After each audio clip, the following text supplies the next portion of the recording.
धौलपुर में शनिवार को कांग्रेस पार्टी ने अरावली पर्वतमाला में आयोजित शहीद भगत सिंह योजना में कथित बदलावों के विरोध में गांधी पार्क में धरना प्रदर्शन किया। जिला परिषद के कार्यकारी अधिकारी राजस्थान प्रदेश कांग्रेस कमेटी के निर्देश पर आयोजित प्रदेशव्यापी जन जागरण अभियान का हिस्सा था। जिला कांग्रेस कमेटी के तत्वावधान में हुए जो जिले में फुटबॉल को नई दिशा देगा एवं विधायक आयोजन संजय कुमार जाटव समुदाय को शुभकामनाएं देते हुए राजस्थान प्रतियोगिता का नाम शहीद भगत सिंह जैसे महान क्रांतिकारी के नाम पर रखा गया है। कांग्रेस नेताओं ने मनरेगा योजना का नाम बदलने के लिए जो बलिदान दिया को सीमित करने के प्रयासों का भी विरोध किया। उन्होंने खिलाड़ियों और आयोजकों से परिचय प्राप्त कर प्रतियोगिता की सफल आयोजन की शुभकामनाएं दी तथा कहा कि धौलपुर में जल्द ही एक बेहतर खेल मैदान तैयार करने का प्रयास किए जा रहे हैं। तीखी नोकझोंक हो गई। पूर्व कांग्रेस अध्यक्ष ने ब्लॉक आयोजित की जा सकेंगी। कार्यक्रम में विशिष्ट संगठन को सक्रिय न रखने की आरोप लगाई। इस प्रतियोगिता के दौरान भड़क गए और दोनों के बीच जोरदार बहस हो गई। आयोजकों द्वारा किया जा रहा है वह अत्यंत सराहनीय है। मौके पर मौजूद विधायक संजय जाटव सहित वरिष्ठ कांग्रेस नेताओं ने हस्ताक्षर कर बॉलीवुड अभिनेता अनवर कार्यक्रम में बड़ी संख्या में कांग्रेस पदाधिकारी प्रदर्शन के लिए आमजन मौजूद रहे। जबकि बॉडी बिल्डर आकाश चंदेला ने खिलाड़ियों से परिचय प्राप्त कर उन्हें शुभकामनाएं दी। इस अवसर पर आयोजन समिति के ओमकार सिंह, बलविंदर सिंह,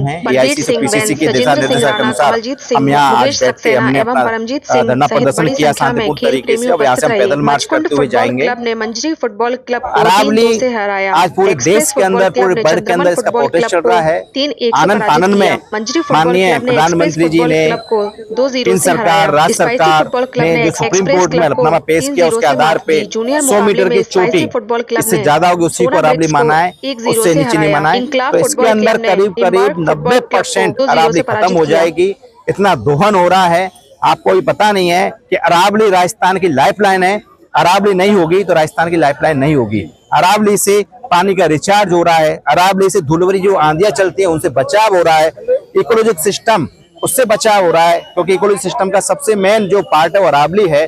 अगर अरावली नहीं रही तो जैसलमेर और जो बाड़मेर है ना, उस तरह से हमारा पूर्वी राजस्थान भी थार बन जाएगा। इसके अलावा भी जो हमारे माननीय प्रधानमंत्री जी हैं, हमारे सीएम साहब हैं, जो आप कहते हैं सनातन सनातन सनातन धर्म का आलाप जगा रखा है, उन्होंने रट रखा है। हम उनको बताना चाहते हैं इस अरावली पर कितने साधु संत हैं, कितने साधु संत निवास करते हैं, कितने इसके ऊपर आपने देखा होगा मंदिर हैं। उसके अंदर सबसे ज्यादा मेन जो मंदिर है परशुराम जी हैं, अर्शनाथ जी है, पांडुपोल है, नीलकंठ महादेव जी हैं, अरवदा जी हैं, गुरु शिखर जी है, गलता जी हैं, खोले के हनुमान जी है, इकलिंग और शिवदेव जी हैं, और तमाम कितने मंदिर बने हुए हैं। ये सब हमें सोचना पड़ेगा। मोदी जी, आपने जो सनकीपन में जो आपने रिपोर्ट पेश करा के जो अपने मित्रों को जो देना चाहते हैं अवैध खनन का जो अरावली को, वो नहीं चलेगा। आपको इससे मुक्ति खानी पड़ेगी। कम से कम आप इकोलॉजिक सिस्टम और सनातन धर्म का अपमान ना करें, उनकी तो आप रक्षा करें। कम से कम अरावली है तो राजस्थान है, अंत कुछ नहीं है। सर एक सवाल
धौलपुर देहोली थाना क्षेत्र के मरैना गांव में शुक्रवार दोपहर घटी दर्दनाक घटना ने पूरे क्षेत्र को दहला दिया। मरैना गांव में रहने वाली 25 वर्षीय गर्भवती विवाहिता अंजना की संदिग्ध परिस्थितियों में मौत हो गई। पुलिस ने शव को जिला अस्पताल की मोर्चरी में रखवा दिया, जहां शनिवार सुबह मेडिकल बोर्ड से पोस्टमार्टम कराया गया। मृतका के पिता कप्तान सिंह ने देहोली थाने में रिपोर्ट देते हुए आरोप लगाया कि उनकी गर्भवती बेटी अंजना पत्नी देवा सेन निवासी मरैना को विषाक्त पदार्थ खिलाकर मार दिया गया। परिजनों ने यह भी आरोप लगाया कि ससुराल पक्ष द्वारा लगातार दहेज की मांग की जा रही थी, जिससे बेटी मानसिक प्रताड़ना झेल रही थी। माननीय उपाधीक्षक खलील अहमद खिलजी ने बताया कि मृतका के पिता की शिकायत पर मामला दर्ज कर लिया गया है, मेडिकल बोर्ड से पोस्टमार्टम करवाया गया है और रिपोर्ट के आधार पर आगे की कार्रवाई की जाएगी। उन्होंने कहा कि पूरे मामले की गंभीरता से जांच की जा रही है। मौत की खबर से मायके पक्ष में कोहराम मचा हुआ है। गर्भवती विवाहिता की इस संदिग्ध मौत ने गाँव सहित पूरे क्षेत्र में गम और आक्रोश का माहौल बना दिया है।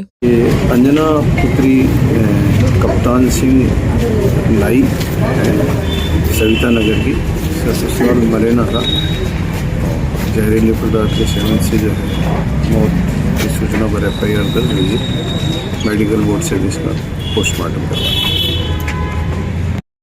निहालगंज थाना क्षेत्र में एक सूने मकान और ब्यूटी पार्लर में चोरी की बड़ी वारदात सामने आई है। चोरों ने 10,50,000 रुपए नकद और लगभग 40 लाख रुपए मूल्य के सोने, चांदी और हीरे के आभूषण चुरा लिए। घटना का CCTV फुटेज भी सामने आया है, जिसमें 2 चोर चोरी करते हुए दिखाई दे रहे हैं। मकान मालिक श्वेता तिवारी ने बताया कि उनके पति का निधन हो चुका है। वह अपने बच्चों के साथ सेपऊ रोड स्थित कॉलोनी में ब्यूटी पार्लर चलाकर परिवार का भरण पोषण करती है। श्वेता तिवारी क्रिसमस के अवसर पर 23 दिसंबर को अपने भाई के घर झांसी गई हुई थी। उसने बताया कि 24 दिसंबर को उनकी ब्यूटी पार्लर के स्टाफ ने काम किया था, जिसके बाद 25 दिसंबर को पूरे स्टाफ को छुट्टी दे दी गई। इसी दौरान 25 और 26 दिसंबर की दरमियानी रात को चोरों ने वारदात को अंजाम दिया। चोरों ने घर के ताले तोड़कर ऊपर के कमरे की अलमारी में रखे 10,50,000 रुपए नगद और लगभग 40 लाख रुपए के गहने चुरा लिए। चोरी हुए आभूषणों में सोने की 9 अंगूठियां, हीरे की 2 अंगूठियां, सोने की 4 चैन, 1 मंगलसूत्र, सोने के 5 पेंडल, कानों के 9 झुमके, हीरे के 2 झुमके, गले का 1 हार, गले की 1 मोती की माला, गिन्नी की अंगूठी और लगभग आधा किलो चांदी के आभूषण शामिल हैं। पुलिस मामले की जाँच कर रही है। जी, मैं 23 तारीख को अपने मायके गई हुई थी झांसी और 23 तारीख को 24 तारीख को मेरा सैलून भी ओपन हुआ है। 25 तारीख को मैंने अपने स्टाफ को भी छुट्टी दे रखी थी और 26 तारीख की रात को 12:04 पे चोर घुसे हैं यहाँ पे, जिन्होंने पहले आके ये पार्लर में आए हैं, पार्लर के गल्ले को भी करा है, फिर साड़ी की दुकान पे, फिर उनने मेरी लॉकर को तोड़ा है, उसमें जो पैसे थे उसको भी लेके गए। फिर वो सीधे ऊपर गए हैं। ऊपर उनने मेरी मेन अलमारी है जो घर के रूम की पहले लॉक तोड़ा, फिर अलमारी में उनने सब्बल से उसको तोड़ा है। उसमें 10.5 लाख रुपए कैश था मेरा, 11 अंगूठी थी, 2 डायमंड की अंगूठी थी उसमें और 11 जोड़ी कानों के थे मेरे और 4 चैन है, 1 चिक है, 5 लॉकेट है, 1 गले का हार है और 7 जोड़ी पायल है और 1 पायजे हैं।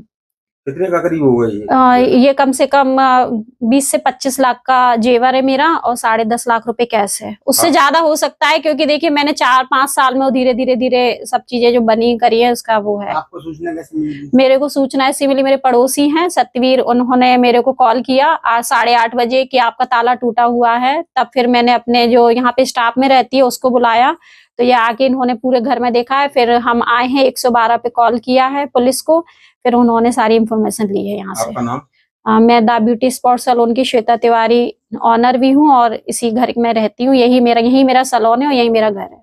धौलपुर जिले के नागदनपुर गांव के युवा कलाकार रमा पंडित का नया भजन खाटू वाले श्याम हाल ही में रिलीज हुआ है, जो रिलीज होते ही श्याम भक्तों और युवाओं के बीच तेजी से लोकप्रिय हो गया है। सोशल मीडिया प्लेटफॉर्म्स पर यह भजन जोरदार तरीके से ट्रेंड कर रहा है और लगातार लोगों का भरपूर प्यार मिल रहा है। ऊर्जावान आवाज, दमदार म्यूजिक और भक्ति व विश्वास से ओतप्रोत इस भजन ने न सिर्फ धौलपुर बल्कि राजस्थान के बाहर कई राज्यों में भी अपनी खास पहचान बना ली है। स्थानीय कलाकार होते हुए भी रमा पंडित ने यह साबित कर दिया है कि अगर प्रतिभा के साथ सच्चा जुनून और मेहनत जुड़ जाए तो सफलता दूर नहीं रहती। रमा पंडित ने बताया कि यह तो सिर्फ शुरुआत है, आने वाले समय में उनका अगला हरियाणवी सॉन्ग बारात भी रिलीज होने वाला है, जो पहले से भी ज्यादा धमाल मचाने वाला है। इससे पहले भी उनके सॉन्ग और भजन भोला लागे प्यारा, चंबल के गुंडे और पापी सॉन्ग को दर्शकों को भरपूर प्यार मिल चुका है। रमा पंडित ने सभी चाहने वालों से अपील की है कि वे उनके नए भजन खाटू वाले श्याम को भी इसी तरह प्यार और सहयोग दें।